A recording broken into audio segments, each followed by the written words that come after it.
Salut les amis, c'est Ludo, j'espère que vous allez bien. Je vous retrouve aujourd'hui pour une nouvelle vidéo et il va s'agir d'un noté de lecture.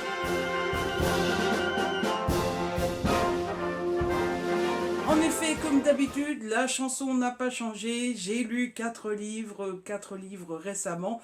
Et comme d'habitude, eh bien, je n'attends pas plus longtemps pour pouvoir vous en parler et pour pouvoir tourner ce petit update, histoire d'avoir encore les histoires bien fraîches dans ma tête, que ça soit encore bien fidèle et que je puisse vous en parler sans aucun souci. Cette fois-ci, on a au programme un thriller, un jeunesse et 2 romances. Et je vous propose de commencer tout de suite, histoire que ça ne dure pas trop long. Le premier livre dont je vais vous parler, il s'agit de Jolie fille de Robert Brinza aux éditions Belfond dans la collection noire. Alors, c'est le tome 4 de la saga avec Erika Foster.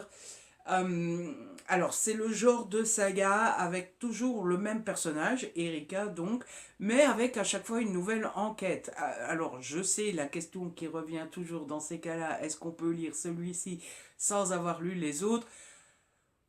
Pour ce qui est de l'enquête principale du roman, oui, évidemment, pas de souci. Pour ce qui est de la vie d'Erika et du fil rouge, si je puis dire, c'est compliqué puisqu'il y a plein de rappels des autres tomes et puis surtout, là où en est Erika, eh bien c'est à cause de ce qui s'est passé dans les tomes d'avant. Donc vous allez perdre toute cette partie-là si jamais vous lisez les tomes d'avant. Moi, c'est une saga que j'aime énormément, j'aime beaucoup le personnage d'Erika, même si elle a commencé un petit peu à m'agacer dans celui-ci, j'y reviendrai plus tard, mais en tout cas, j'aime beaucoup le côté...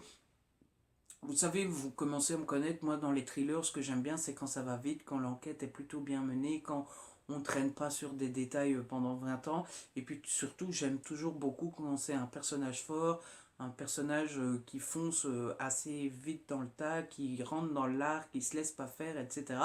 On est pile poil là-dedans avec Erika. Alors cette fois-ci, l'enquête principale du livre, c'est des jeunes filles qu'on retrouve dans des poubelles, et non seulement comme si c'était pas déjà assez horrible de se faire assassiner et de se faire laisser dans une poubelle, on se rend vite compte qu'elles ont été séquestrées, qu'elles ont été torturées, qu'elles ont été battues, etc., etc. Forcément, on va essayer de retrouver le coupable, et forcément le coupable, il va tout faire pour ne pas se faire arrêter. Ludo qui enfonce des portes. Elle est pas belle la vie, hein? C'est magnifique. Ce que j'aime beaucoup dans ces thrillers-là de Robert Brinza, c'est que les chapitres sont assez courts, ça va vite, c'est assez addictif, le style est plutôt bon, en fait, c'est le genre de roman, quand vous le commencez, ça se mange tout seul, il fait 400 pages, ça se lit aussi vite que s'il en faisait 100. Ce que j'ai beaucoup aimé, c'est le fil rouge justement d'Erika Foster. Alors, je l'aime toujours autant, Erika, dans le sens où on sent que c'est une vraie policière et que c'est pas une politicienne.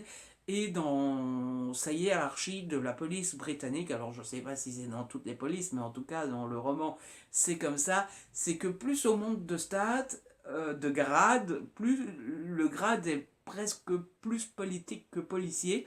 Et donc, on fait très attention à ce qu'on dit, à ce qu'on fait, aux relations publiques, à la presse, etc., etc. Erika, elle se fout complètement de toutes ces considérations. Elle, tout ce qui l'intéresse, c'est d'attraper le méchant et de faire ce qu'il faut faire. Forcément, elle rentre en conflit très souvent avec sa hiérarchie. Et en plus, faut dire la vérité, Erika n'est pas du genre à se laisser faire, elle n'est pas du genre à ne pas dire ce qu'elle pense, elle n'est pas du genre à prendre des pincettes pour dire ce qu'elle doit dire. Et c'est là que jusqu'à maintenant ça m'a plu et ça commence tout doucement à m'ennuyer un petit peu, dans le sens où je trouve qu'Erika devrait évoluer légèrement un petit peu, euh, parce qu'elle est toujours en perpétuel conflit avec ses supérieurs. Alors je trouve qu'elle a raison, hein. Je trouve que ce qu'elle dit a du sens, je trouve qu'à chaque fois qu'elle fait remarquer quelque chose à ses supérieurs, elle a plutôt raison, etc. etc. Mais d'un autre côté, elle se plaint beaucoup, elle se plaint de jamais avoir la promo qu'elle voudrait, elle se plaint qu'on ne la laisse pas évoluer, elle se plaint qu'on l'upgrade pas, je ne sais pas comment on dit, monter en grade, on ne lui permette pas de monter en grade, tout simplement. Bref, je trouve que elle est toujours en mode ouais, là, là, là. Oui, mais si tu n'arrêtes pas d'ouvrir ta bouche, que tu n'arrêtes pas de dire des choses à ton patron, que tu n'arrêtes pas d'aller contre tes patrons et contre ta hiérarchie, forcément, le jour où tu demandes quelque chose, ben on te dit non. Voilà. Alors, je trouve pas que ça soit un problème dans le sens où si c'est ton caractère de pas te laisser faire et de répondre et de ne pas écouter et d'en faire qu'à ta tête, soit ça peut être dangereux parce que tu peux te faire virer, mais si c'est ton caractère et que t'as pas envie de changer, bah fais-le. Mais d'un autre côté, alors ne te plains pas de jamais avoir de promo, ne te plains pas qu'on t'aide jamais, ne te plains pas qu'on te mette des bâtons dans les roues, etc. Il faut choisir quoi. Et je trouve que ça, autant, comme je vous le disais, c'est quelque chose, c'est un point fort au départ, autant maintenant ça commence tout doucement à faire long, donc j'espère qu'Erika changera un petit peu. C'est un poil le cas à la fin du roman, mais tout de même. Ce que j'ai beaucoup aimé dans ce roman ici aussi, et ça marche toujours très bien pour moi dans les thrillers, c'est qu'on suit le méchant. Alors je sais pas, c'est pas forcément un chapitre sur deux, mais c'est assez souvent, on suit le méchant, on suit ce qu'il fait, on suit ses pensées, etc. Et je trouve ça toujours super intéressant. Et puis surtout, on est devant une affaire où pour attraper le méchant, il va falloir faire gaffe à tous les petits détails, à toutes les petites choses, et le meurtrier est assez intelligent, il est assez doué pour faire attention aux moindres petits trucs, mais on sait bien qu'il y a un moment où il y a un truc qui va déconner et que c'est à ce moment-là qu'il va se faire prendre. Et moi, en tout cas, je ne peux pas m'empêcher pendant tout le roman de chercher ce petit détail, ce petit truc. Et puis il y a toujours ce moment de où ça y est, là il a fait une connerie, là c'est foutu. Donc voilà, j'ai encore passé un super bon moment avec ce roman-là. J'adore Robert Brinza, j'ai hâte d'avoir le suivant. J'ai un petit espoir que Belfond est prévu d'en sortir un deuxième cette année, puisque en fait au départ il devait sortir début 2020 et il a été reporté d'un an à cause du Covid. Donc j'ai un petit espoir que comme il a été reporté d'un an, il y en ait deux dans la même année. Mais bon, à mon avis, j'espère. On verra bien. Ensuite, j'ai lu un petit jeunesse, j'ai lu Monstre Hôtel, le tome 3, La pierre d'Onofior aux éditions Gulfstream. C'est écrit par Karina Rosenfeld et j'aime toujours énormément cette saga. D'abord, je la trouve juste, mais tellement sublime. Vous avez vu cette beauté un petit peu. Mais en plus, je trouve ce troisième tome toujours aussi réussi. Alors, pour rappel, c'est l'histoire d'Olivia, une jeune fille qui vit sa vie normalement, etc., jusqu'au jour où ses parents lui disent Olivia, on déménage. Voilà, et comme elle est petite, je ne sais plus quel âge elle a, mais elle doit avoir dans les 11 ans ou un truc comme ça. Bah, elle n'a pas le choix, elle suit ses parents. Ses parents déménagent dans une petite ville qui s'appelle Monstreux. Et pourquoi ils déménagent? Parce qu'ils ont racheté un manoir, un vieux manoir qu'ils vont réhabiliter en hôtel. Jusque-là, rien de bien particulier, sauf qu'on se rend vite compte que l'hôtel, en fait, dans l'hôtel, il y a un monde parallèle, et dans ce monde parallèle, il y a des petits monstres qui vivent, et la petite Olivia va devenir copine avec les petits monstres. Sauf que on se rend vite compte qu'il y a un petit danger envers les monstres et que ce danger pourrait conduire au fait que bah, les monstres soient... bah, c'est le début de la fin, quoi. C'est vraiment le début de la fin. Et du coup, bah, Olivia va faire tout ce qu'elle peut pour sauver les monstres. Voilà, ça c'est l'idée un peu de la saga. C'est difficile de vous parler du troisième tome sans en dire trop, parce que bah, c'est un troisième tome et donc il ne faut pas spoiler. Ce que je peux dire, c'est que je suis toujours autant amoureux de ces petits monstres. Franchement, moi je les adore. Ils sont d'une telle gentillesse, et ils sont tout mimi, tout choupi, tout doudou. Je rêve que d'une seule chose, c'est d'avoir des peluches, des monstres de Monstre Hôtel, parce que ça, il serait trop mignon. J'aime toujours autant le style de Karina, qui est tellement addictif, tellement bien fait, et puis c'est de la jeunesse, on a parfois ce cette fausse opinion que la jeunesse c'est en surface, c'est très léger, on rentre pas dans les détails, etc. Alors que Karina a réussi à construire toute une mythologie, toute une histoire, etc., qui a l'air tellement simple comme ça, mais qui est super bien creusée avec beaucoup de détails et tout, et c'est juste trop, méga trop cool. Et puis surtout, ce que j'aime, ce que j'ai aimé encore une fois, c'est que on approche petit à petit du danger. Et je vous le rappelle, c'est censé être fini en 4 tomes, et donc on approche petit à petit du danger. On sent petit à petit que le danger est prêt à nous péter au visage.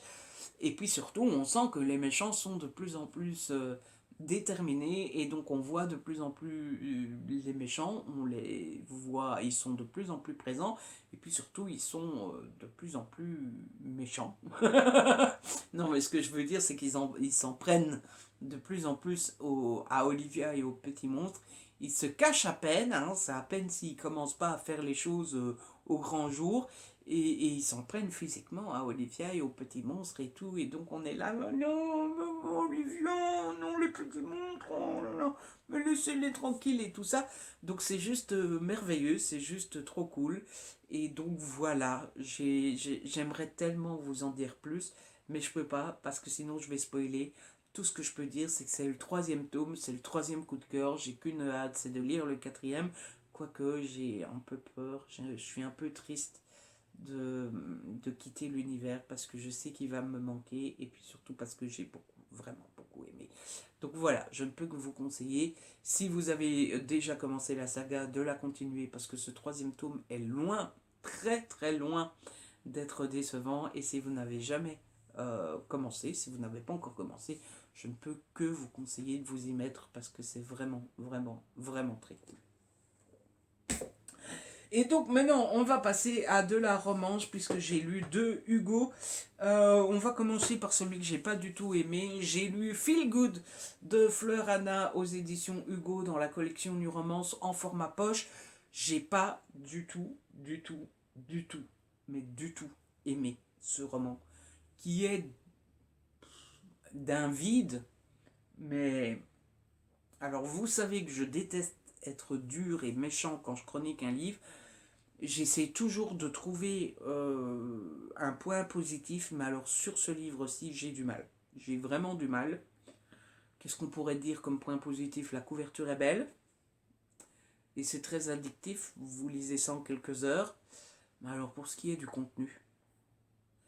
alors j'avais trouvé une métaphore qui n'est pas très polie, et je vais vous la donner parce que je, ça a beau être pas très poli et un peu vulgaire, je trouve que c'est l'image qui vous fait immédiatement comprendre ce qu'est exactement ce livre. Alors ce livre, c'est un film porno. C'est-à-dire que c'est une histoire qui ne tient pas debout et dont tout le monde se fout, avec une succession de scènes de sexe. C'est tout. Voilà. Alors, je vais quand même essayer de vous dire ce que c'est l'histoire. C'est l'histoire d'une jeune fille qui travaille dans un supermarché. Elle a beaucoup, beaucoup, beaucoup de boulot. Ça fait des années qu'elle demande pour avoir un assistant. On lui en donne enfin un. Sauf que l'assistant qu'on lui donne, eh bien, c'est un mec qu'elle a rencontré 2 jours plus tôt en boîte et elle l'a... elle l'a... comment dire, elle l'a séduit en faisant un peu, en dansant, quoi. Hein, frotti-frotta, on pépette contre son sexe, quoi. Ah, vous voyez. Et donc, ben, quand il arrive, ah, coucou toi. Donc voilà, et le reste de l'histoire, c'est quoi? C'est elle qui couche avec lui. Tout le temps, encore, et toujours, et encore, et encore, et encore, pour toutes les raisons possibles et imaginables, dans toutes les positions possibles et imaginables.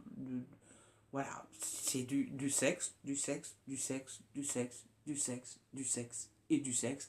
Alors, grand Dieu, que vous savez que moi, le sexe dans les romans, ça me dérange pas, loin de là, j'en lis très souvent et franchement, c'est pas un problème pour moi, mais alors là, il n'y a que ça. Il n'y a pas d'histoire. C'est elle qui couche avec lui, qui s'en veut un petit peu parce que bon, c'est même pas qu'elle s'en veut, c'est que bon, c'est sa patronne, donc normalement elle peut pas, donc oulala, on va faire attention. Et à part ça, voilà. À un moment, c'est ah, tiens, je me rends compte que je suis amoureuse d'elle. Ah, bah, tiens, pour fêter ça, on va. Tadadam, boum boum. À un moment, est-ce qu'on est exclusif? Est-ce qu'on ne l'est pas? Oui, on l'est. Non, on ne l'est pas. Oh, je suis jalouse. Oh, il est jaloux. Machin, voilà. Donc, franchement, ce livre, laissez tomber. Enfin, ce n'est que mon avis, mais il est vide il n'y a rien. Vous ratez rien si vous ne le lisez pas. Et franchement, j'ai vu l'autrice qui s'énervait sur Instagram parce qu'on disait qu'il y avait trop de sexe, etc., que c'était Hugo qui l'avait mal marketé, etc., etc., etc. Pardon, mais l'autrice qui se plaint qu'on dise qu'il y a du sexe dans ce livre-là, c'est comme si Coca se plaignait qu'on dise que le Coca c'est sucré. Hein, parce que première chose que vous pensez quand vous pensez au Coca, c'est le sucre. Première chose que vous pensez en voyant ce livre-là, c'est sexe. Hein, je vous le dis. Et l'autrice nous disait que c'était pas une romance, c'était une chick-lit. Le lit, je le trouve, le chick, ah, voilà. Donc, bref. J'ai été beaucoup trop dur, je déteste ça, mais bon, bah, quand c'est vide, et puis on ne sait pas dire grand-chose d'autre, quoi. Voilà, voilà, voilà. Je prie le grand Dieu pour que l'autrice ne voie jamais ça. Non pas que j'ai peur qu'elle m'en veuille, mais j'aimerais ne pas la blesser tout de même. Et puis j'ai lu, alors on change d'univers et on change de niveau, j'ai lu Regretting You de Colleen Hoover chez Hugo, toujours dans la collection New Romance. Et cette fois-ci, mais qu'est-ce que c'est bon, c'est du Colleen Hoover. Et encore une fois, Colleen Hoover nous fait quelque chose d'exceptionnel. Alors l'histoire de ce livre, c'est l'histoire de Morgane qu'on suit tout d'abord quand elle est toute jeune. Elle sort avec Chris, elle est amoureuse de Chris, mais son couple, bon, Chris est un petit peu égoïste, quoi. Il pense plus à s'amuser et tout ça qu'à faire attention à sa copine. Et ils sont bons amis avec Jonah. Jonah, lui, sort avec Jenny, Jenny étant la sœur de Morgan. Jusque-là, vous suivez? Et puis, on a un trou temporel de 17 ans, on retrouve tout ce beau monde. Et donc, Morgan est toujours avec Chris. Ils ont une fille qui s'appelle Clara et Jonah est avec Jenny et ils ont un fils qui s'appelle Elijah. Euh, Pendant toute ma lecture, j'ai pensé Elijah comme dans Vampire Diaries. Et jusqu'au jour où Chris et Jenny meurent dans un accident de voiture. Alors, on a plusieurs degrés de lecture dans ce livre-là. Tout d'abord, on a le problème du deuil, forcément. Bah, Chris était le meilleur ami de Jonah, était le père de Clara, était le mari de Morgan. Morgan, c'était la sœur de Jenny. Jenny, c'était la tante préférée Enfin bref, ils disparaissent, ils manquent à tout le monde, etc. On a le problème du secret familial, puisque Chris et Jenny étaient deux beaux petits saligots et avaient caché un gros secret, et donc on a tout ce côté du poids de secret qui détruit tout le monde, qui rend tellement triste tout le monde, etc., etc. Et puis, franchement, ce secret, il faut le prendre dans la figure, et puis il faut le digérer, il faut vivre avec, et franchement, je pense que moi, ça m'arriverait, je suis au sixième sous-sol, j'attends la mort, quoi. Je me mets en PLS et j'attends la mort.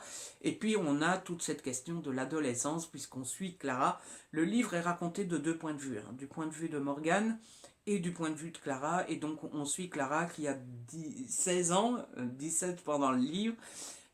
Et on la suit donc, et donc on a toute cette thématique de l'adolescence, de la difficulté de l'adolescence, de la difficulté de s'entendre avec ses parents, de la découverte de l'amour, de la découverte du sexe, et puis de cette adolescente qui part un petit peu en cacahuète face à ce qui lui arrive, d'abord à cause de la tristesse de la perte de son père et de sa tante, et puis forcément sa maman Morgane, elle est elle-même détruite par la perte des deux qui vient de partir, donc elle a un peu de mal à en plus s'occuper de son ado.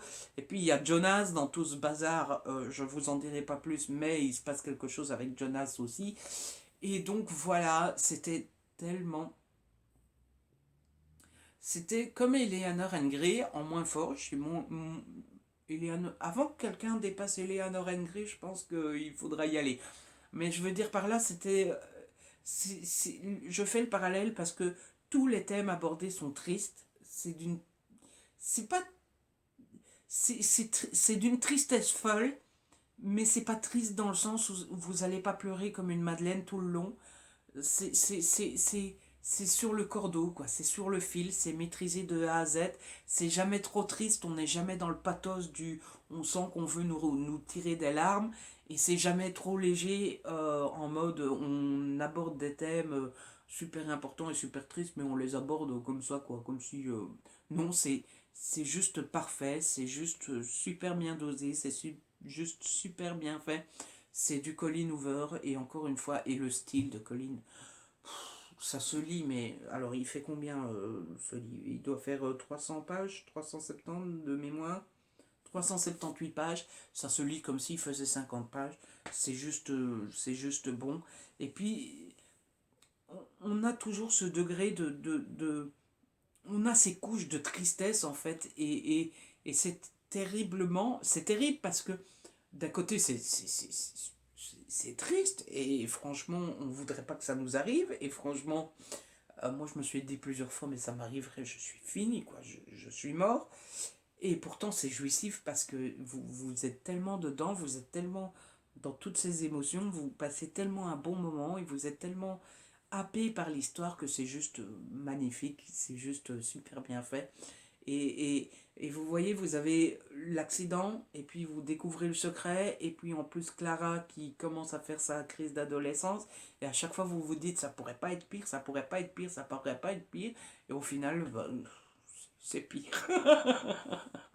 Donc voilà, j'ai passé un super bon moment avec ce livre-là, comme souvent avec Colin Hoover. Je suis pas son plus grand fan, je sais qu'il y a des plus grands fans que moi, mais c'est rare quand même qu'on soit déçu par Colin Hoover.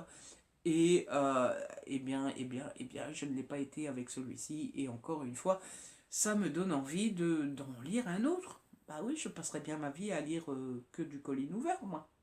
Bah. Donc voilà, n'hésitez pas, si vous êtes fan de Colin Hoover, vous allez adorer. Si vous n'êtes pas encore fan et que vous ne l'avez pas encore découvert, c'est peut-être le moment, avec un livre plein d'émotions, plein de tristesse, mais maîtrisé au cordeau. Et c'est donc avec ce magnifique livre que se termine cette update lecture.